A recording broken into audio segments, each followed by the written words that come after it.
ଗପ କହି କହି ଲକ୍ଷେ ଜନକୁ ଆଣି ମୋ ହାତେ ଧରେଇ ଦଉ। କାହାର ନଜର ଲାଗିବା ଆଗରୁ ତୁ ମୋତେ ଘୋଡ଼େଇ ଦଉ।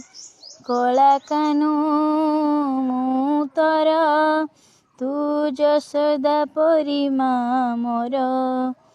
ତୋ ଗର୍ଭରୁ କାଢ଼ି ମୋତେ ଆଣି ଦେଖେଇଲୁ ରେ ସଂସାର।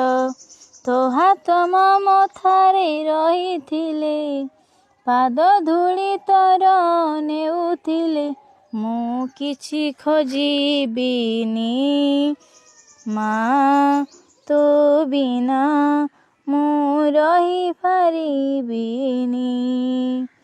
ମା ତୋ ବିନା ମୁଁ ରହିପାରିବିନି।